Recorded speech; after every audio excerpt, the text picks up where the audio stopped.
Hi good evening ಎಲ್ರಿಗೂ. ಎಲ್ಲರೂ ಹೇಗಿದ್ದೀರಾ? ನಾನು ನಿಮ್ಮ ಪ್ರೀತಿ Arpita. Welcome to my YouTube channel. ನಾನು ನಿನ್ನೆ ವಿಡಿಯೋದಲ್ಲಿ ಹೇಳಿದ್ದೆ ಇನ್ನೊಂದು ಹತ್ರದಲ್ಲಿದ್ದೀವಿ 100 ಸಬ್ಸ್ಕ್ರೈಬರ್ಸ್ಗೆ ಅಂತ. ಇವತ್ತು 100 ಸಬ್ಸ್ಕ್ರೈಬರ್ಸ್ ರೀಚ್ ಆಗಿದ್ದೀವಿ. ಇನ್ನು ಯಾರ್ಯಾರು ಸಬ್ಸ್ಕ್ರೈಬ್ ಮಾಡ್ಕೊಂಡಿದ್ದೀರಾ ಅವರೆಲ್ರಿಗೂ ತುಂಬ ಥ್ಯಾಂಕ್ಸ್. ಇನ್ನು ಇದು ನನ್ನ ಮೊದಲನೇ ಮೆಟ್ಲು. ಇಲ್ಲಿಂದ ಡೇ ಬೈ ಡೇ ಇನ್ಕ್ರೀಸ್ ಆಗ್ತಾ ಹೋಗಬೇಕು. 100 ಸಬ್ಸ್ಕ್ರೈಬರ್ಗೆ ನನಗೆ ತುಂಬ ಖುಷಿ ಆಗ್ತಾ ಇದೆ. ಸೊ ಹಂಗಾಗಿ ನಿಮ್ಮ ಜೊತೆ ಒಂದು ಚಪಾತಿ ಹಿಟ್ಟಲ್ಲಿ ಅಂದರೆ ಪಿಜ್ಜಾ ಬೇಸ್ ಇಲ್ಲದೆ ಚಪಾತಿ ಹಿಟ್ಟಲ್ಲಿ ನಾವು ಪಿಜ್ಜಾ ಮಾಡ್ಕೊಳ್ಳೋದು ಹೆಂಗೆ ಸಿಂಪಲ್ಲಾಗಿ ಮನೇಲಿರೋ ಇಂಗ್ರೀಡಿಯೆಂಟ್ಸಿಂದ ಹೆಂಗೆ ನಾನು ಮಯನೈಸು ಮತ್ತು ಶೇಜ್ವಾನ್ ಚಟ್ನಿ ಉಪಯೋಗಿಸಿ ಸಿಂಪಲ್ಲಾಗಿ ಪಿಜ್ಜಾ ಮಾಡೋದು ಹೆಂಗೆ ಅಂತ ನಾನು ನಿಮಗೆ ತೋರಿಸ್ಕೊಡ್ತೀನಿ. 100 ಸಬ್ಸ್ಕ್ರೈಬರ್ ಆಗಿರೋ ಖುಷಿಗೆ ಸಡನ್ನಾಗಿ ಈಗ ನೋಡಿದೆ 100 ಸಬ್ಸ್ಕ್ರೈಬರ್ ಆಗಿತ್ತು. ಹಾಗಾಗಿ ಸಡನ್ನಾಗಿ ಏನೂ ಪ್ಲ್ಯಾನ್ ಇಲ್ಲದೆ ಪಿಜ್ಜಾ ಮಾಡೋಣ ಅಂತ. ಥ್ಯಾಂಕ್ಸ್, ನನಗೆ ತುಂಬ ಖುಷಿ ಆಗ್ತಾ ಇದೆ. ಬೇಗ 1000 ಸಬ್ಸ್ಕ್ರೈಬರ್ ಆಗಿ ಬೇಗ ಮಾನಿಟೈಸೇಷನ್ ಆನ್ ಆದರೆ ನಾ ಇನ್ನೂ ಜಾಸ್ತಿ ವಿಡಿಯೋ ಹಾಕಲಿಕ್ಕೆ ನನಗೆ ಮೋಟಿವೇಶನ್ ಸಿಕ್ಕಾಗುತ್ತೆ. ಸಬ್ಸ್ಕ್ರೈಬ್ ಮಾಡ್ಕೊಂಡಾರೆ ಎಲ್ರಿಗೂ ಥ್ಯಾಂಕ್ಸ್. ಈಗ ಬನ್ನಿ ಪಿಜ್ಜಾ ಮಾಡೋಣ. ಪಿಜ್ಜಾ ಮಾಡಲಿಕ್ಕೆ ಗೋಧಿ ಹಿಟ್ಟು ಚಪಾತಿ ಮಾಡಲಿಕ್ಕೆ ಅಂತ ಕಲಸಿಟ್ಕೊಂಡಿದ್ದೆ, ಅದು ಲೆಫ್ಟ್ ಓವರ್ ಉಳಿದಿತ್ತು. ಸೊ ಈಗ ಟೊಮೊಟೊ, ಆನಿಯನ್ನು, ಚೀಸನ್ನು ನಾನು ಈ ರೀತಿ ಚಿಕ್ಕದಾಗಿ ಕಟ್ ಮಾಡ್ಕೊಂಡು ಇಟ್ಕೊಂಡಿದ್ದೀನಿ. ನೀವು ಶೇಜ್ವಾನ್ ಚಟ್ನಿ ಲಾಸ್ಟ್ ಟೈಮ್ ನಾನು ಪಿಜ್ಜಾ ಮಾಡುವಾಗ ತೋರಿಸಿದ್ನಲ್ಲ ಅವಾಗ ತಂದಿದ್ದು. ಹಾಗೆ ಮಯನೀಸು ಇದು ಸ್ಯಾಂಡ್ವಿಚ್ಗೆ ಯೂಸ್ ಮಾಡ್ತಾರೆ, ಬಟ್ ನಾನು ಡಿಫ್ರೆಂಟ್ ಆಗಿರಲಿ ಟೇಸ್ಟ್ ಸ್ವಲ್ಪ ಅಂತ ಪಿಜ್ಜಾಗೆ ಸ್ವಲ್ಪ ಶೇಜ್ವಾನ್ ಚಟ್ನಿ ಮತ್ತು ಅದನ್ನು ಮಿಕ್ಸ್ ಮಾಡಿ ತೋರಿಸ್ತಾ ಇದ್ದೀನಿ. ಟಾಪಿಂಗ್ಸಿಗೆ ನನ್ನ ಹತ್ರ ಆರಿಗಾನೋ ಇಲ್ಲದೆ ಇರೋ ಕಾರಣ ನಾನು ಜೀರಾ ಪೌಡ್ರು, ಪೆಪ್ಪರ್ ಪೌಡ್ರು ಮತ್ತು ಚಿಲ್ಲಿ ಪೌಡ್ರು ಯೂಸ್ ಮಾಡ್ಕೋತಾ ಇದ್ದೀನಿ. ಈಗ ಪಟ ಅಂತ ಪಿಜ್ಜಾ ಮಾಡೋದು ನೋಡೋಣ. ಚಪಾತಿಗಿಂತ ಸ್ವಲ್ಪ ದಪ್ಪಕ್ಕೆ ಉಂಡೆ ಮಾಡ್ಕೋಬೇಕು. ಚಪಾತಿ ಹಿಟ್ಟೆ ಇದು, ಗೋಧಿ ಹಿಟ್ಟೆ. ಇದಕ್ಕೆ ಎಕ್ಸ್ಟ್ರಾ ಏನು ಸಾಲ್ಟು, ಸ್ವಲ್ಪ ಆಯಿಲ್ ಬಿಟ್ಟರೆ ಎಕ್ಸ್ಟ್ರಾ ಏನೂ ಹಾಕ್ಕೊಂಡಿಲ್ಲ. ಸ್ವಲ್ಪ ತಿಕ್ಕಾಗಿರಬೇಕು. ಈಗ ಇದನ್ನು ನಾವು ಚಪಾತಿ ನಾರ್ಮಲ್ ಹೆಂಗೆ ಮಾಡ್ಕೋತೀವಿ ಅದೇ ರೀತಿ ರೌಂಡಾಗಿ ಸ್ವಲ್ಪ ದಪ್ಪಕ್ಕೆ ಲಟ್ಟಿಸ್ಕೋಬೇಕು. ನೋಡಿ ಈ ರೀತಿ ದಪ್ಪಕ್ಕೆ ಇಷ್ಟು ಮಂದಕ್ಕೆ ಇದನ್ನು ಲಟ್ಟಿಸ್ಕೊಂಡಿದ್ವಲ್ಲ, ಒಂದು ತವಾನ ಹೀಟ್ ಆಗಲಿಕ್ಕೆ ಗ್ಯಾಸಿನ ಮೇಲೆ ಇಟ್ಟು ಇದನ್ನು ಬೇಯಿಸ್ಕೋಬೇಕು. ಈಗ ನೋಡಿ ಇಷ್ಟು ಆಗಿದೆ ಒಂದು ಕಡೆ. ಈ ಮತ್ತೆ ಆಗದೆ ಇರೋ ಇದು ಬೆಂದಿಲ್ಲ ಅಲ್ವಾ, ಇದನ್ನ ಕೆಳಗಡೆ ಹಾಕ್ಕೊಂಡು ಬೆಂದಿರೋದನ್ನ ಮೇಲ್ಗಡೆ ಹಾಕ್ಕೊಂಡು ಫ್ಲೇಮ್ನ ಲೋ ಇಟ್ಕೋಬೇಕು. ಲೋ ಇಟ್ಕೊಂಡು ಫುಲ್ಲು ಇಲ್ಲ ಆಫ್ ಮಾಡಿಕೊಂಡ್ರೂ ಆಗುತ್ತೆ. ಈಗ ಇದಕ್ಕೆ ಶೇಜ್ವಾನ್ ಚಟ್ನಿ ಹಾಕ್ಕೋಬೇಕು, ನಿಮಗೆ ಎಷ್ಟು ಬೇಕೋ ಅಷ್ಟು. ಹಾಗೆ ಮೇಯನೀಸು,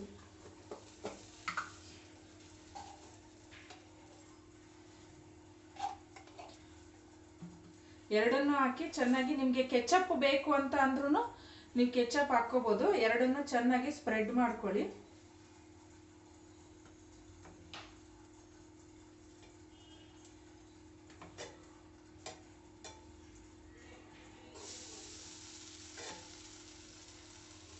ಈ ರೀತಿ ಸ್ಪ್ರೆಡ್ ಆದಮೇಲೆ ನಾವು ಟೊಮೊಟೊ ಏನು ಕಟ್ ಮಾಡ್ಕೊಂಡಿದ್ವಲ್ಲ ಅದನ್ನು ಇದ್ರ ಮೇಲೆ ಪ್ಲೇಸ್ ಮಾಡ್ಕೋಬೇಕು.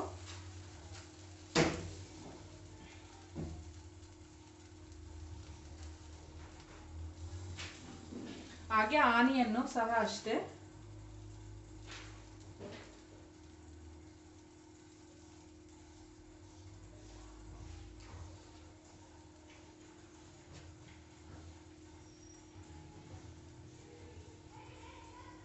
ಈಗ ಆನಿಯನ್ನ ಪ್ಲೇಸ್ ಮಾಡಿಕೊಂಡು ಇದ್ರ ಮೇಲೆ ಚೀಸ್ ಹಾಕ್ಕೋಬೇಕು. ನಿಮಗೆ ಚೀಸ್ ಎಷ್ಟು ಬೇಕೋ ಅಷ್ಟು ಹಾಕ್ಕೊಳ್ಳಿ.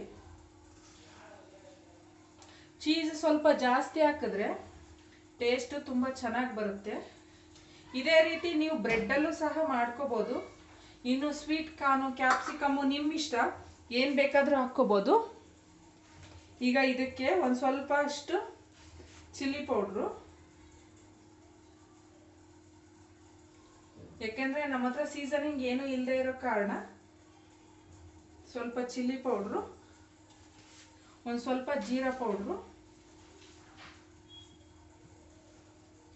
ಹಾಗೆ ಒಂದು ಸ್ವಲ್ಪ ಪೆಪ್ಪರ್ ಪೌಡ್ರು. ಹಾಕ್ಕೊಂಡು ಮೇಲ್ಗಡೆ ಸ್ವಲ್ಪ ಸಾಲ್ಟ್ ಹಾಕ್ಕೋಬೇಕು. ನಿಮಗೆ ಬೇಕು ಅಂತ ಅನ್ಸಿದ್ರೆ ಸ್ವಲ್ಪ ಸಾಲ್ಟ್ ಹಾಕ್ಕೊಂಡು ಈಗ ಗ್ಯಾಸ್ ಆನ್ ಮಾಡಿಕೊಂಡು ಲೋ ಫ್ಲೇಮಲ್ಲಿ ಇಟ್ಟು ಲಿಡ್ ಕ್ಲೋಸ್ ಮಾಡಿ ಚೀಸು ಮೆಲ್ಟ್ ಆಗೋವರೆಗೂ ನಾವು ಅದನ್ನು ಕುಕ್ ಮಾಡ್ಕೋಬೇಕು. ನೋಡಿ ಚೀಸೆಲ್ಲ ಮೆಲ್ಟ್ ಆಗ್ತಾ ಇದೆ, ಎಷ್ಟು ಚೆನ್ನಾಗಿ ಆಗಿದೆ. ನಾವು ಮೈದಾ ಎಲ್ಲ ಆರೋಗ್ಯಕ್ಕೆ ಒಳ್ಳೆಯದಲ್ಲ ಅಲ್ವಾ, ಸೊ ಹಂಗಾಗಿ ನಾವು ಚೀಸಲ್ಲಿ ಚಪಾತಿ ಹಿಟ್ಟು ಗೋಧಿ ಹಿಟ್ಟಲ್ಲೇ ಮಾಡಿಕೊಂಡ್ರೆ ತುಂಬ ಹೆಲ್ದಿಯಾಗಿ ತುಂಬ ಟೇಸ್ಟಿಯಾಗಿ ಇರುತ್ತೆ. ನೋಡಿ ಈಗ ಚೀಸೆಲ್ಲ ಮೆಲ್ಟ್ ಆಗಿದೆ, ಲಿಡ್ ಓಪನ್ ಮಾಡೋಣ.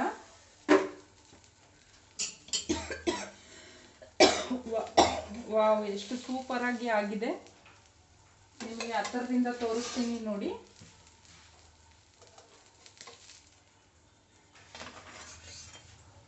ವಾವ್, ಎಷ್ಟು ಚೆನ್ನಾಗಾಗಿದೆ ಅಲ್ವಾ. ಈಗ ಅದೇ ರೀತಿ ಇನ್ನೊಂದನ್ನು ಮಾಡ್ಕೊಂಡ್ಬಿಡೋಣ.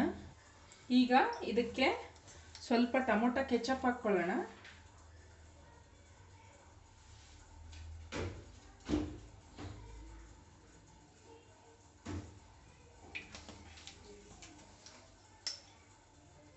ಹಾಗೆ ಮಿಕ್ಕಿದ್ದೆಲ್ಲ ಆ ಪೀಸಾಗಿ ಏನು ಹಾಕಿದ್ವಿ ಅದೇ ಮೇಯನೈಸು,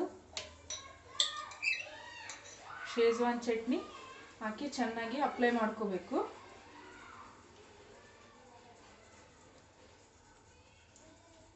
ಟಾಪಿಂಗ್ಸ್ ನಾವು ಏನು ಬೇಕಾದರೂ ಹಾಕ್ಕೋಬೋದು. ಚಿಕನ್ ಹಾಕ್ಕೋಬೋದು, ಪನ್ನೀರ್ ಹಾಕ್ಕೋಬೋದು, ಸ್ವೀಟ್ ಕಾರ್ನ್ ಹಾಕ್ಕೋಬೋದು, ಮಶ್ರೂಮ್ ಹಾಕ್ಕೋಬೋದು.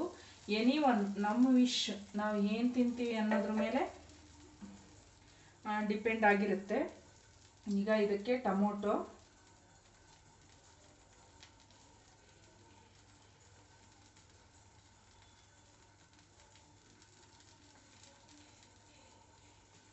ಮತ್ತು ಆನಿಯನ್,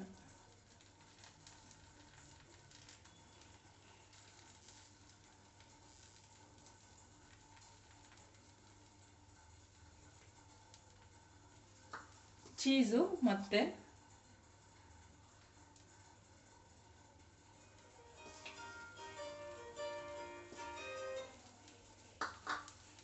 ಚೀಸ್ ಹಾಕ್ಕೊಂಡು ಒಂದು ಸ್ವಲ್ಪ ಚಿಲ್ಲಿ ಪೌಡ್ರು,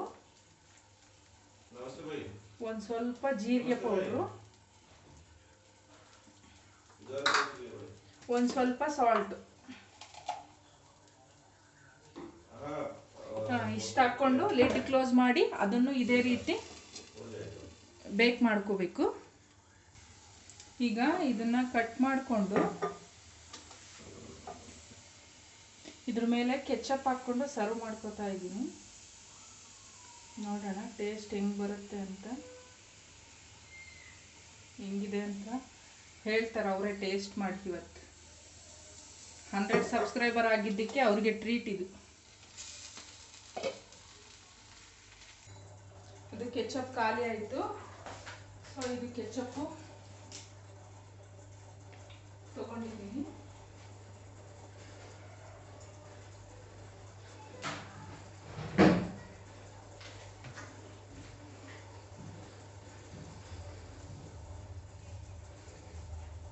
ನೋಡೋಣ ಟೇಸ್ಟ್ ಮಾಡಿ ಹೇಳ್ತೀನಿ.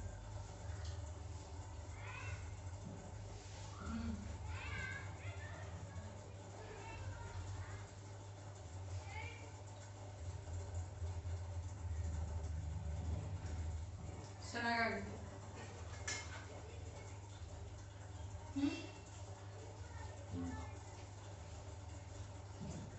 ಅದು ಅಷ್ಟೊಂದು ಮೈದಾ ಒಳ್ಳೆದಲ್ಲ, ಆರೋಗ್ಯಕ್ಕೆ ಯಾವಾಗ ಮಾಡಿಟ್ಟಿರ್ತಾರೋ ಏನು.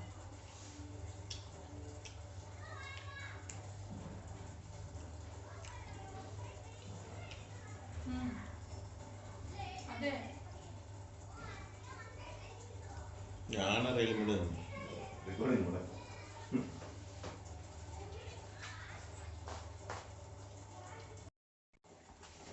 ಹಾಗೆ ಟೀ ಮಾಡ್ಲಿಕ್ಕೆ ಇಟ್ಟಿದ್ದೆ, ಟೀ ಆಗಿದೆ. ಈಗ ಪಿಜ್ಜಾ ತಿಂದು ಮುಗಿಸ್ಕೊಂಡ್ವಿ.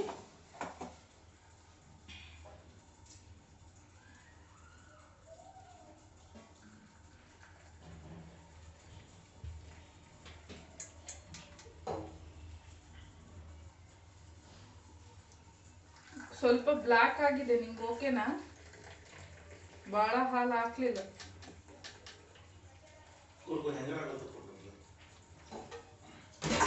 ಟೈಮ್ ಆಯ್ತಾ? ಓಕೆ ಫ್ರೆಂಡ್ಸ್, ಪಿಜ್ಜಾ ತಿಂದಿದ್ದಾಯ್ತು. ಚಪಾತಿ ಪಿಜ್ಜಾ ಅಂತಲೂ ಹೇಳ್ಬೋದು. ಈಗ ಟೀ ಕುಡಿತಾ ಇದ್ದೀವಿ ಸಂಜೆ. ನಮ್ಮದು ಸ್ಯಾಟರ್ಡೆ ಬಂದ್ಬಿಟ್ಟು ಹಾಫ್ ಡೇ, ಅಂದರೆ 3 ಗಂಟೆಗೆಲ್ಲ ಮುಗಿದ್ಬಿಡುತ್ತೆ. ನಾ ಬೇಗ ಬರ್ತೀನಿ. ಅವರು ಇವತ್ತು ಬೇಗ ಬಂದರು. ಈಗೇನೋ ಸ್ವಲ್ಪ ಕೆಲಸ ಇದೆ ಅಂತ ಹೊರಡ್ತಾ ಇದ್ದಾರೆ. ಮಕ್ಕಳು ಮನೇಲೆಲ್ಲ ಪಿಜ್ಜಾ ಪಿಜ್ಜಾ ಅಂತ ಹೇಳ್ತಾರೆ. ಮಕ್ಕಳಿಂದ ಹಿಡಿದು ದೊಡ್ಡೋರ್ವರೆಗೂ, ವಯಸ್ಸಾದವ್ರವರೆಗೂ ಪಿಜ್ಜಾ, ಈ ಸ್ಯಾಂಡ್ವಿಚ್ ಎಲ್ಲ ಇಷ್ಟ ಆಗುತ್ತೆ. ಅದ್ರ ಸ್ಪೆಷಾಲಿಟಿನೇ ಅದು. ಚೀಸು ಮೆಲ್ಟ್ ಆಗುತ್ತೆ, ಅದ್ರ ತಿಂದರೆ ಏನೋ ಒಂದು ಟೇಸ್ಟ್ ಬರುತ್ತಲ್ಲ, ಅದ್ರ ಸ್ಪೆಷಾಲಿಟಿನೇ ಅದು. ಎಲ್ಲರನ್ನೂ ಅಟ್ರಾಕ್ಟ್ ಮಾಡುತ್ತೆ. ಎಲ್ಲರ ಟೇಸ್ಟನ್ನು ಒಂದ್ಸರಿ ತಿಂದರೆ ಮತ್ತೆ ತಿನ್ನಬೇಕು ಅಂತ ಅನಿಸುತ್ತೆ. ಸೊ ಮಕ್ಕಳೆಲ್ಲ ಕೇಳಿದ್ರೆ ಈಗೆಲ್ಲ ಮೈದಾ ಆರೋಗ್ಯಕ್ಕೆ ಒಳ್ಳೇದಲ್ಲ, ಅದ್ರ ಬಗ್ಗೆ ಸಿಕ್ಕಾಬಟ್ಲೆ ಗಾಸಿಪ್ಸ್ ಎಲ್ಲ ಓಡ್ತಾ ಇದೆ. ಸೊ ಹಂಗಾಗಿ ಮಕ್ಳಿಗೆ ಸಡನ್ನಾಗಿ ಕೇಳಿದಾಗ ಚೀಸ್ ಒಂದು ಮನೇಲಿದ್ದರೆ ಸಾಕು. ಇನ್ನು ಟೊಮೊಟೊ, ಆನಿಯನ್ನು, ಕ್ಯಾಪ್ಸಿಕಮ್ಮು ಇದೆಲ್ಲ ನಮ್ಮ ಹತ್ರ ಇದ್ದೇ ಇರುತ್ತೆ.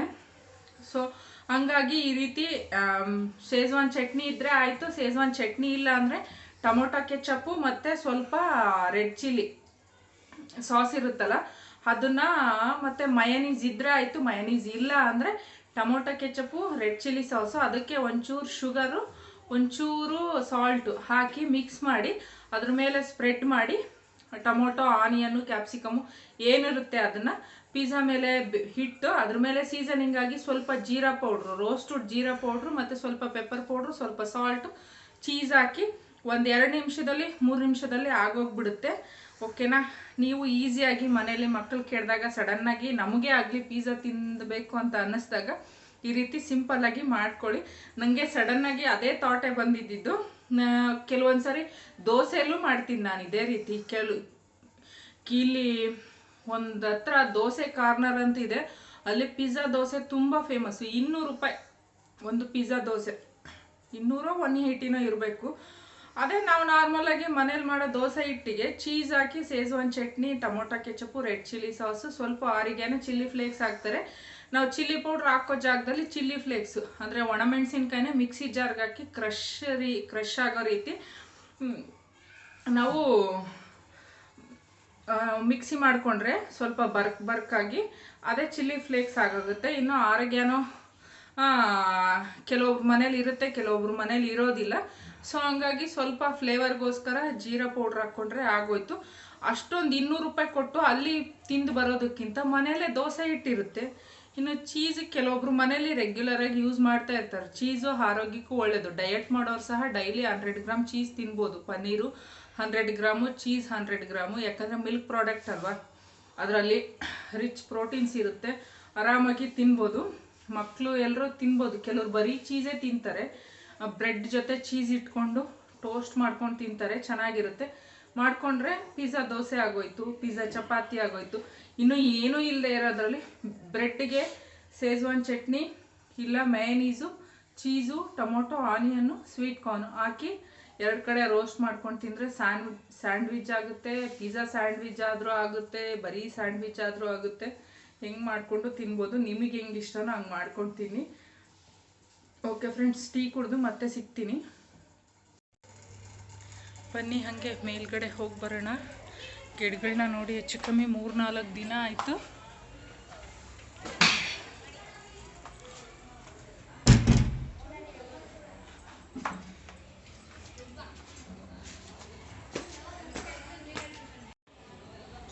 ನೋಡಿ ಇದು ಎಷ್ಟೊಂದು ಫ್ಲವರ್ಸ್ ಬಿಟ್ಟಿದೆ. ಬಟನ್ ರೋಸಿಂದು ತುಂಬ ಚೆನ್ನಾಗಿ ಬಿಟ್ಟಿದೆ. ಇದು ಹೊಸ್ದಾಗಿ ತಂದಿರೋ ಪ್ಲ್ಯಾಂಟ್.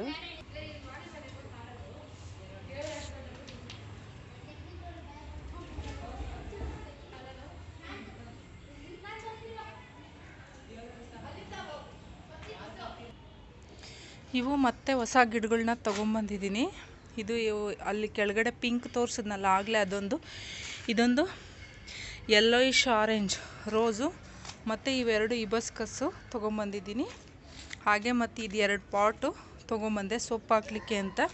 ಇದರಲ್ಲಿ ಮೆಂತೆ ಕಾಳು ಹಾಕಿದ್ದೀನಿ. ಲಾಸ್ಟ್ ವೀಕ್ ತೊಗೊಂಬಂದಿದ್ದೆ. ಮೆಂತೆ ಬರ್ತಾ ಇದೆ. ಸನ್ಫ್ಲವರ್ ಸೀಡ್ಸ್ ಹಾಕ್ಕೊಂಡಿದ್ದೀನಿ. ಹಾಗೆ ಮೆಣಸಿನ ಗಿಡ ಹಾಕ್ಕೊಂಡಿದ್ದೀನಿ. ಇದರಲ್ಲಿ ಕೊತ್ತಂಬರಿ ಹಾಕಿದ್ದೀನಿ. ನೋಡಿ ಅಲ್ಲಿ ಟೊಮೊಟೊ ಆಗಿದೆ. ಇದು ಒಂದು ರೋಸು, ಅಲ್ಲೊಂದು ರೋಸ್ ಬಿಟ್ಟಿದೆ. ಇದು ಪಾಲಕ್ ಸೊಪ್ಪು ಚೆನ್ನಾಗಿ ಬರ್ತಾ ಇದೆ. ಇದು ಬದನೆಕಾಯಿ ಗಿಡ. ಈ ಬದನೆಕಾಯಿ ತುಂಬ ಸಖತ್ತಾಗಿರುತ್ತೆ. ಊರಿಂದ ತಗೊಂಬಂದಿದ್ದು, ಅಮ್ಮ ಕೊಟ್ಟಿದ್ರು ಬೀಜ. ಹಾಕಿದ್ದೆ ಎರಡೇ ಎರಡು, ಒಂದು 4 ಬೀಜ ಹಾಕಿದ್ದೆ, ಎರಡೆರಡು ಉಳ್ಕೊಂಡಿತ್ತು. ರೀಪಾಟ್ ಮಾಡ್ಕೊಂಡಿನಿ. ಇದರಲ್ಲಿ ಪೂರ್ತಿ ನಾನು ಮಾಡ್ಕೊಂಡಿರೋ ಕಂಪೋಸ್ಟು ನೋಡಿ ಎಷ್ಟು ಚೆನ್ನಾಗಿದೆ. ಕಿಚನ್ ಕಂಪೋಸ್ಟ್ ಅಲ್ವಾ, ಅದರಲ್ಲಿ ನಾವು ಹಾಕಿರೋ ಟೊಮೊಟೊ ಎಲ್ಲ ಹುಟ್ಟಿದೆ. ಈಗ ಇದರಲ್ಲಿ ಇದು ಒಂದಿದೆ, ಇದನ್ನು ಮತ್ತೆ ರೀಪಾಟ್ ಮಾಡ್ಕೋಬೇಕು. ಹಾಗೆ ಹಾಗಲಕಾಯಿ ಬಳ್ಳಿನೂ ಅಷ್ಟೇ ಹಂಗೆ ಚೆನ್ನಾಗಿ ಗ್ರೋ ಆಗ್ತಾ ಇದೆ. ಮತ್ತು ಇಲ್ಲಿ ಇನ್ನೂ ಒಂದು ಹೊಸದಾಗಿ ಹಾಗಲಕಾಯಿ ಬರಲಿಕ್ಕೆ ಸ್ಟಾರ್ಟ್ ಆಗಿದೆ. ಇನ್ನೊಂದು ಸ್ವಲ್ಪ ದೊಡ್ಡದ ಇಲ್ಲೊಂದಿದೆ ನೋಡಿ, ಹೀಗೆ ಬರೋಕ್ಕೆ ಸ್ಟಾರ್ಟ್ ಆಗಿದೆ. ಇನ್ಮೇಲೆ ಈಗ ಇದಕ್ಕೆ ಪುದೀನ ಹಾಕ್ಕೊಂಡೆ. ಅದರಲ್ಲಿ ಸಾವಂತಿಗೆ ಪುದೀನ ಎಲ್ಲ ಮಿಕ್ಸ್ ಆಗಿಬಿಟ್ಟಿತ್ತು. ಹಾಗಾಗಿ ಈಗೆಲ್ಲ ನೀರು ಹಾಕ್ಕೊಂಡಿದ್ದೀನಿ. ಬಿಸಿಲುಗಾಲ ಅಲ್ವಾ, ಈಗ 2 ಸರಿ ನೀರು ಹಾಕ್ಕೋಬೇಕು. ಇದು ರೋಸು ಹೂ ಕಿತ್ಕೊಂಡ್ಮೇಲೆ ಮತ್ತೆ ಚಿಗುರ್ಲಿಕ್ಕೆ ಸ್ಟಾರ್ಟ್ ಆಗಿದೆ ನೋಡಿ. ಇದು ನನ್ನ ಮಿನಿ ಗಾರ್ಡನು. ಇನ್ನೂ ನನಗೆ ಡೆವಲಪ್ ಮಾಡೋ ಆಸೆ ತುಂಬ ಇದೆ. ಡೇ ಬೈ ಡೇ ಮಾಡ್ಕೋತೀನಿ. ಈವ್ನಿಂಗ್ ಟೈಮು ಹಿಂಗೆ ಗಾರ್ಡನ್ನಲ್ಲಿ ಬಂದು ಸ್ವಲ್ಪ ಹೊತ್ತು ಕೂತ್ರೆ ತುಂಬ ಚೆನ್ನಾಗಿರುತ್ತೆ. ಆ್ಯಕ್ಚುಲಿ ನಾನು ವರ್ಕ್ ಮಾಡೋದ್ರಿಂದ ನನಗೆ ಈ ಮೂಮೆಂಟ್ನ ಮಿಸ್ ಮಾಡ್ಕೋತಾ ಇದ್ದೀನಿ. ಬಟ್ ಯಾವಾಗ ಚಾನ್ಸ್ ಸಿಗುತ್ತೋ, ನನಗೆ ನೋಡಬೇಕು ಅನಿಸಿದ್ರೆ ರಾತ್ರಿ 10 ಗಂಟೆ ಆಗಿರಲಿ ಬಂದು ಟಾರ್ಚ್ ಹಾಕ್ಕೊಂಡು ನೋಡ್ಕೊಂಡು ಹೋಗ್ತೀನಿ. ಅದೇನೋ ತುಂಬ ಖುಷಿ, ತುಂಬ ಸಂತೋಷ ಸಿಗುತ್ತೆ ನನಗೆ. ಇನ್ನೊಂದು, ಗಿಡದಲ್ಲಿ ಈ ರೀತಿ ಹೂವು ಅರಳಿದ್ರೆ ಅದನ್ನು ಕೀಳೋಕ್ಕೆ ಮನಸ್ಸು ಬರೋದಿಲ್ಲ. ನನ್ನ ಹಸ್ಬೆಂಡು ನೀರು ಹಾಕ್ಲಿಕ್ಕೆ ಬರ್ತಾರೆ, ನಾನು ರೆಗ್ಯುಲರಾಗಿ ಬರೋದಿಲ್ಲ. ಯಾಕೆಂದರೆ ಇದು 3rd ಫ್ಲೋರಲ್ಲಿದೆ. ಹಾಗಾಗಿ ಅಷ್ಟೊಂದು ಮೆಟ್ಲು ಹತ್ತಿ ಇಳಿಯೋಕ್ಕೆ ಸ್ವಲ್ಪ ನನಗೆ ಕಷ್ಟ ಆಗುತ್ತೆ ಅಂತ ಅವರೇ ಬರ್ತಾರೆ. ಅವರು ಹೂವು ಕಿತ್ಕೊಂಬಂದ್ಬಿಡ್ತಾರೆ. ನಾನು ಹೇಳ್ತೀನಿ, ನಾನು ಗಿಡಗಳು ಹಾಕಿರೋದೆ ಅದರಲ್ಲೇ ಇದ್ದು ಅದರಲ್ಲೇ ಚೆಂದ ನೋಡಲಿಕ್ಕೆ ಅಂತ. ಸೊ ನೀವು ಕಿತ್ಕೊಂಬರಬೇಡಿ ಅಂತ. ಆದರೂ ಅವರು ಕಿತ್ಕೊಂಬರ್ತಾರೆ. ನನ್ನ ಗಂಡ ನಾನು ರೋಸ್ ಕೇಳಿದ್ರೆ ರೋಸ್ ಗಿಡ ಕೊಡಿಸೋ ಅಷ್ಟು ಇದು ಅವ್ರಿಗೆ ಗಾರ್ಡನ್ ಬಗ್ಗೆ ಏನು ಅಷ್ಟು ಇಂಟ್ರೆಸ್ಟು ಇಲ್ಲ, ಆಸಕ್ತಿನೂ ಇಲ್ಲ. ಬಟ್ ನನಗೋಸ್ಕರ ನಾನು ಇಂಟ್ರೆಸ್ಟ್ ಇದ್ದೀನಿ ಅಂತ ಪ್ರತಿ ಸರಿ ನಾವು ನರ್ಸರಿಗೆ ಹೋದಾಗ ಖಾಲಿ ಕೈಯಲ್ಲಿ ಬಂದದ್ದೇ ಇಲ್ಲ. ಅಣ್ಣನೂ ಅಷ್ಟೇ ತುಂಬ ಚೆನ್ನಾಗಿ ಇದು ಮಾಡ್ತಾರೆ, ನೋಡಿ ಎಲ್ಲ ಮಾಡಿ ಹಾಕ್ಕೊಡ್ತಾರೆ. ಅದು 60 ರೂಪಾಯಿ ಇದ್ದರೆ ನಾನು 40 ರೂಪಾಯಿ ಕೇಳಿದ್ರೆ 40 ರೂಪಾಯಿ ಕೊಡ್ತಾರೆ. ಹಂಗಾಗಿ ಇಷ್ಟೆಲ್ಲ ಮಾಡ್ಕೊಳ್ಳಿಕ್ಕೆ ಆಯಿತು. ಇನ್ನೂ ನೋಡೋಣ, ಇನ್ನೂ ಚೆನ್ನಾಗಿ ಡೆವಲಪ್ ಮಾಡಬೇಕು ಅನ್ನೋದಿದೆ. ಬಟ್ ರೆಂಟ್ ಹೌಸ್ ಆಗಿರೋದ್ರಿಂದ ಸ್ವಲ್ಪ ಓನರ್ಗೆ ಗೊತ್ತಾಗದೇ ಇರೋ ರೀತಿ ಮೇಂಟೈನ್ ಮಾಡಬೇಕು. ಸ್ಟ್ಯಾಂಡೆಲ್ಲ ಮಾಡಿಸೋಣ ಅಂತ ಅಂದ್ಕೊಂಡಿದ್ದೀವಿ. ನೋಡಬೇಕು. ಸ್ಟ್ಯಾಂಡೆಲ್ಲ ಸ್ವಲ್ಪ ಐರನ್ದಲ್ವ ಕಾಸ್ಟ್ಲಿ ಅಂತ ಹೇಳ್ತಿದ್ದಾರೆ. ನೋಡಿಕೊಂಡು ಸ್ಟ್ಯಾಂಡೆಲ್ಲ ಮಾಡಿಸ್ಕೋಬೇಕು. ನೋಡಿ ಎಷ್ಟು ಚೆನ್ನಾಗಿ ಬಂದಿದೆ. ನನಗಂತೂ ತುಂಬ ಖುಷಿಯಾಗುತ್ತೆ ಈ ರೀತಿ ಫ್ಲವರ್ಸು. ಇದು ಡಾರ್ಕ್ ಆಗಿದೆ ನೋಡಿ, ನಿಮಗೆ ಗೊತ್ತಾಗ್ತಾ ಇದೆಯಾ? ಹಾಗೆ ಈ ಪಾಟು ಅಷ್ಟೇ. ಇದು ಅವರು ಈ 2 ಗಿಡನ ನನಗೆ ಹಂಗೆ ಯಾಕೆ ಕೊಟ್ಟಿದ್ರು ಅಂತ ಅಂದರೆ, ಅವ್ರ ಹತ್ರ ಇದು ಮಳೆ ಬಂದು ಎಲ್ಲ ರೋಗ ಬಿದ್ದು ಏನೋ ಇದಾಗಿತ್ತು ಅಂತ ನನಗೆ ಕೊಟ್ಟಿದ್ರು 2 ಗಿಡನ. ನಾನು ತೊಗೊಂಬಂದು ಹಾಕ್ಕೊಂಡೆ. ನೋಡಿ ಎಷ್ಟು ಚೆನ್ನಾಗಿ ಬಂದಿದೆ, ಎಷ್ಟು ಚೆನ್ನಾಗಿ ಚಿಗುರಿದೆ ಅಂತ ನೋಡಿ ಅಲ್ವಾ. ನೋಡಿ ಟೊಮೊಟೊಗಳು ಎಷ್ಟು ಚೆನ್ನಾಗಿ ಬಂದಿದೆ. ಇನ್ನೂ ಆಗಬೇಕು, ನಾಳೆ ಕಿತ್ಕೋತೀನಿ ಇದನ್ನು. ಇಲ್ಲೂ ಅಷ್ಟೇ ಎಷ್ಟೊಂದು ಕಾಯಿ ಬಿಟ್ಟಿದೆ. ಇದಿನ್ನೂ ಹಣ್ಣಾಗಿಲ್ಲ. ಜಾಮೂನ್ ಟೊಮೊಟೊ, ಇದು ಹುಳಿ ಟೊಮೊಟೊ, ಇದೆಲ್ಲ ನಾಟಿ ಟೊಮೊಟೊ. ನೋಡಿ ಎಷ್ಟೊಂದು ಕಾಯೆಲ್ಲ ಬಿಟ್ಟಿದೆ ಇಲ್ಲೆಲ್ಲ. ಇಲ್ಲೂ ಅಷ್ಟೇ ಕುಚ್ಚು ಬಿಟ್ಟಿದೆ. ಒಂದೊಂದು ಕುಚ್ಚಲ್ಲಿ 8ರಿಂದ 10 ಕಾಯಿ ಇದೆ ನೋಡಿ. ಇನ್ನೂ ಹೂವು ತುಂಬ ಇದೆ, ಈಗಿನ್ನೂ ಸ್ಟಾರ್ಟ್ ಆಗಿದೆ.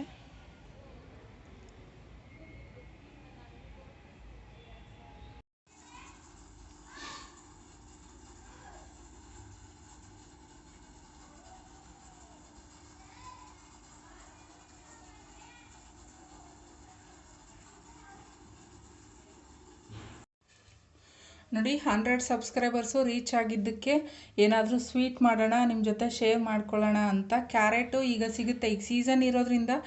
ಇದು ಒಂಥರ ಪಿಂಕಿಶ್ ಕ್ಯಾರೆಟ್, ತುಂಬ ಟೇಸ್ಟಿಯಾಗಿ ಚೆನ್ನಾಗಿರುತ್ತೆ. ಇದು 1 kg ಕ್ಯಾರೆಟ್ನ ತುರಿದು ಇಟ್ಕೊಂಡಿದ್ದೀನಿ. ಹಾಗೆ ಒಂದು ಸ್ವಲ್ಪ ಗೋಡಂಬಿ ಮತ್ತು ದ್ರಾಕ್ಷಿ ತೊಗೊಂಡಿದ್ದೀನಿ. ಮತ್ತು ಒಂದು ಬೌಲಷ್ಟು ಸಕ್ಕರೆ ತೊಗೊಂಡಿದ್ದೀನಿ. ಸ್ವಲ್ಪ ತುಪ್ಪ, ಮಿಲ್ಕಿ ಮಿಸ್ಟ್ ಅವ್ರದ್ದು, ಸ್ವಲ್ಪ ಏಲಕ್ಕಿ ಪುಡಿ. ಈಗ ಸ್ಟಾರ್ಟ್ ಮಾಡ್ಕೊಳ್ಳೋಣ. ಮೊದಲು ಗೋಡಂಬಿ ಮತ್ತು ದ್ರಾಕ್ಷಿ ಫ್ರೈ ಮಾಡ್ಕೊಳ್ಳಿಕ್ಕೆ 1 ಟೇಬಲ್ ಸ್ಪೂನಷ್ಟು ತುಪ್ಪ ಹಾಕ್ಕೊಳ್ಳೋಣ.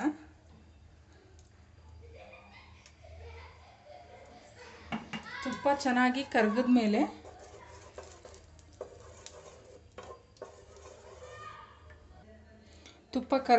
ಗೋಡಂಬಿ ಹಾಕ್ಕೋಬೇಕು.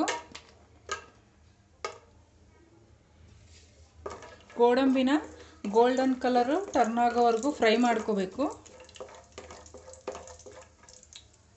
ಈಗ ಗೋಡಂಬಿ ಕಲರ್ ಚೇಂಜ್ ಆಗ್ತಾ ಬರ್ತಾ ಇದೆ. ಈಗ ನಾವು ಒಣ ದ್ರಾಕ್ಷಿ ಏನು ಕಿಸ್ಮಿಸ್ ಇದೆ ಅದನ್ನು ಹಾಕ್ಕೋಬೇಕು. ಹಾಕ್ಕೊಂಡು ಫ್ಲೇಮ್ ಕಮ್ಮಿ ಮಾಡ್ಕೋಬೇಕು, ಯಾಕಂದರೆ ದ್ರಾಕ್ಷಿ ಬೇಗ ಆಗುತ್ತೆ. ಈಗ ದ್ರಾಕ್ಷಿನೂ ಆಯಿತು, ಎಲ್ಲದನ್ನು ರಿಮೂವ್ ಮಾಡ್ಕೊಂಬಿಡೋಣ, ತಗೊಂಬಿಡೋಣ ಒಂದು ಪ್ಲೇಟಿಗೆ.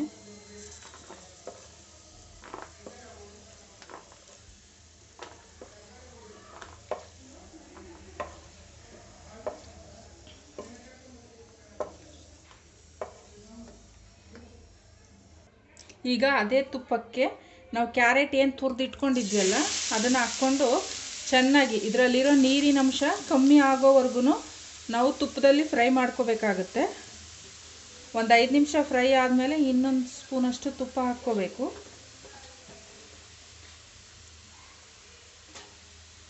ನಾನು ಮಾಡೋ ಮೆಥಡಲ್ಲಿ ಮಾಡಿದ್ರೆ ಹೊರಗಡೆ ಫ್ರಿಡ್ಜ್ ಇಲ್ಲದೆ ಇರೋರು ಹೊರಗಡೆ ಸಹ ಆರಾಮಾಗಿ 15 ಡೇಸ್ ಇಟ್ಕೊಂಡು ತಿನ್ಬೋದು.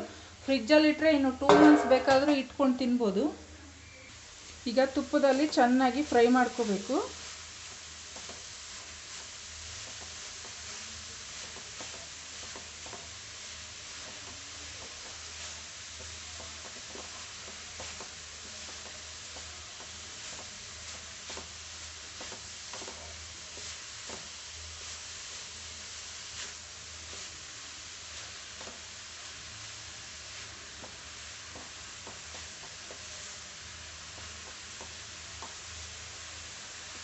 ಇಲ್ಲಿ ಚೆನ್ನಾಗಿ ಮಿಕ್ಸ್ ಮಾಡ್ತಾ ಫ್ರೈ ಮಾಡ್ಕೋಬೇಕು.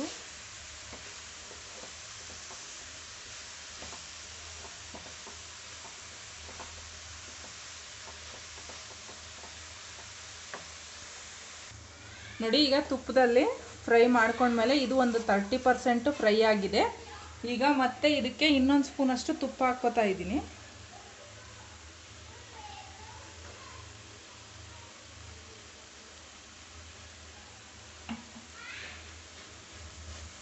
ಮತ್ತೆ ಇನ್ನೊಂದು ಸಾರಿ ಫ್ರೈ ಮಾಡ್ಕೋಬೇಕು, ಮತ್ತು ಇನ್ನೊಂದು 5 ನಿಮಿಷ.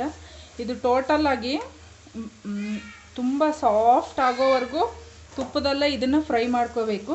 ಹಂಗಾದರೆ ಇದರಲ್ಲಿರೋ ನೀರಿನ ಅಂಶ, ಮಾಯ್ಶ್ಚರ್ ಎಲ್ಲ ಏನಿದೆ ಅದು ಕಮ್ಮಿ ಆದರೆ ನಾವು ಸ್ಟೋರ್ ಮಾಡಿಕೊಂಡು ಇಟ್ಕೊಂಡು ತಿನ್ನಲಿಕ್ಕೆ ಚೆನ್ನಾಗಿರುತ್ತೆ, ಆಮೇಲೆ ಟೇಸ್ಟು ಚೆನ್ನಾಗಿರುತ್ತೆ. ಈಗ ತುಪ್ಪದಲ್ಲಿ ಎಲ್ಲ ಫ್ರೈ ಆಗಿದೆ. ಈಗ ಇದಕ್ಕೆ ನಮಗೆ ಸ್ವೀಟಿಗೆ ಎಷ್ಟು ಬೇಕು, ನಾನು ಒಂದು ಬೌಲ್ ಇಡಿಸುತ್ತೆ ಅಂತ ಅಂದ್ಕೊಂಡಿದ್ದೆ, ಬಟ್ ಈಗ ನನಗೆ 3/4 ಬೌಲ್ ಸಾಕು ಅಂತ ಅನಿಸಿದೆ. ಅಪ್ರಾಕ್ಸಿಮೇಟ್ಲಿ ಒಂದು 400 ಗ್ರಾಮ್ ಅಷ್ಟು ಶುಗರ್ ಹಾಕ್ಕೊಂಡಿದ್ದೀನಿ. ಆಮೇಲೆ ಸ್ವೀಟ್ ನೋಡಿಕೊಂಡು ಹಾಕ್ಕೊಳ್ಳೋಣ. ಇದು ಈಗ ಫುಲ್ಲು ಮೆಲ್ಟಾಗಿ ಪಾಯಸದ ಥರ ಆಗುತ್ತೆ, ಆವಾಗ ನಮಗೆ ಗೊತ್ತಾಗುತ್ತೆ ಸ್ವೀಟು ಎಷ್ಟಾಗಿದೆ ಅಂತ. ಇದ್ರ ಜೊತೆ ವೆನಿಲಾ ಐಸ್ ಕ್ರೀಮು ಇಲ್ಲ ರಬ್ಡಿ ಹಾಲಲ್ಲೇ ಮಾಡ್ತಾರಲ್ವ, ಅದನ್ನು ಹಾಕ್ಕೊಂಡು ತಿಂದರೆ ತುಂಬ ಟೇಸ್ಟಿಯಾಗಿ ತುಂಬ ಚೆನ್ನಾಗಿರುತ್ತೆ. ನೋಡಿ, ಶುಗರ್ ಹಾಕಿದ ತಕ್ಷಣ ಶುಗರೆಲ್ಲ ಮೆಲ್ಟಾಗಿ ಪಾಯಸದ ಥರ ಆಗೋಯ್ತು.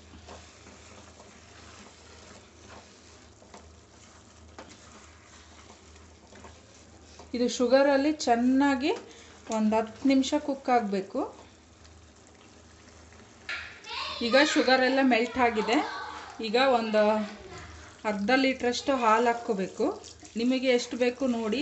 ನಿಮ್ಮ ಹತ್ರ ಹಾಲು ಹಾಕೋಕ್ಕೆ ಇಷ್ಟ ಇಲ್ಲದೆ ಇರೋರು ಕೋವಾ ಬರುತ್ತಲ್ಲ, ಅನ್ಸಾಲ್ಟೆಡ್ ಕೋವಾ, ಅದನ್ನು ಹಾಕ್ಕೊಂಡ್ರೂ ಇನ್ನೂ ಚೆನ್ನಾಗಿರುತ್ತೆ.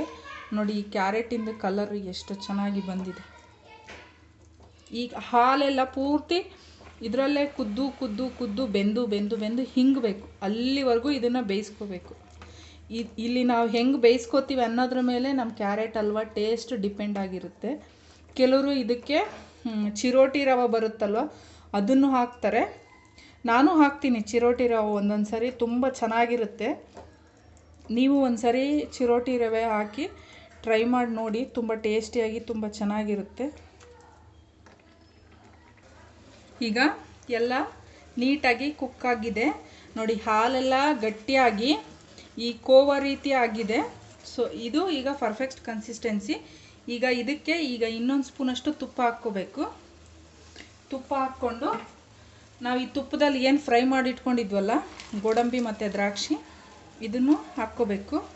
ನಿಮ್ಮ ಹತ್ರ pumpkin seeds, water melon seeds ಇದ್ದರೆ ನೀವು ಹಾಕ್ಕೋಬೋದು. ಯಾವುದೇ ಡ್ರೈ ಫ್ರೂಟ್ಸ್ ಆದರೂ ನಿಮ್ಮ ಇಷ್ಟ, ಯಾವುದು ಬೇಕಾದರೂ ಹಾಕ್ಕೋಬೋದು. ಈಗ ಇದೆಲ್ಲದನ್ನು ಹಾಕಿ ಚೆನ್ನಾಗಿ ಮಿಕ್ಸ್ ಮಾಡಿ ಫುಲ್ಲು ಲೋ ಫ್ಲೇಮಲ್ಲಿಟ್ಟು 5 ನಿಮಿಷ, ಫುಲ್ಲು ಸಿಮ್ಮಲ್ಲಿಟ್ಟು 5 ನಿಮಿಷ ಲಿಡ್ ಕ್ಲೋಸ್ ಮಾಡ್ಕೊಂಡು ಕುಕ್ ಮಾಡಿಕೊಂಡ್ರೆ ಕ್ಯಾರೆಟ್ ಹಲ್ವಾ ಟೇಸ್ಟಿ ಎಮ್ಮಿ ಸ್ವೀಟ್ ಆಗಿರೋ ಕ್ಯಾರೆಟ್ ಹಲ್ವಾ ರೆಡಿ ಆಗುತ್ತೆ ನೋಡಿ. ಈಗ ರೆಡಿಯಾಗಿದೆ. ಫ್ಲೇಮ್ನ ಆಫ್ ಮಾಡಿಕೊಂಡು ಪೂರ್ತಿ ರೂಮ್ ಟೆಂಪ್ರೇಚರಲ್ಲಿ ತಣ್ಣಗಾದ್ಮೇಲೆ ಇದನ್ನು ನೀವು ಸ್ಟೋರ್ ಮಾಡೋದಾದರೆ ಫ್ರಿಜ್ಜಲ್ಲಿ ಇಟ್ಕೊಂಡು ಆರಾಮಾಗಿ 1 ಮಂತ್ ತಿನ್ಬೋದು. ಆಚೆ ಇಡೋದಾದರೆ 1 ವೀಕು 15 ಡೇಸ್ ಆರಾಮಾಗಿ ತಿನ್ಬೋದು. ಇದರಲ್ಲಿ ತುಪ್ಪದ್ದು ಬಿಟ್ಟರೆ ಬೇರೆ ಹಾಲಿಂದು ಯಾವುದೇ ರೀತಿಯಾದ ನೀರಿನ ಅಂಶ ಇಲ್ಲ. ಇದರಲ್ಲಿ ಎಲ್ಲ ಹಿಂಗೋಗಿದೆ ಫುಲ್ಲು. ಇನ್ನೂ ಇದು ತಣ್ಣಗಾದ್ಮೇಲೆ ಇನ್ನೂ ಸ್ವಲ್ಪ ಗಟ್ಟಿಯಾಗುತ್ತೆ.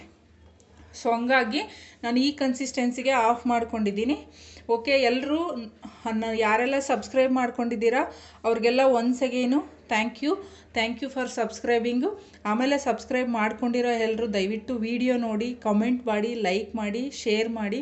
ಓಕೆನಾ ಫ್ರೆಂಡ್ಸ್, ಮತ್ತೊಂದು ರೆಸಿಪಿ ಜೊತೆ ಮತ್ತೆ ಸಿಗ್ತೀನಿ. ಅಲ್ಲಿವರೆಗೂ ಟೇಕ್ ಕೇರ್, ಬಾಯ್ ಬಾಯ್.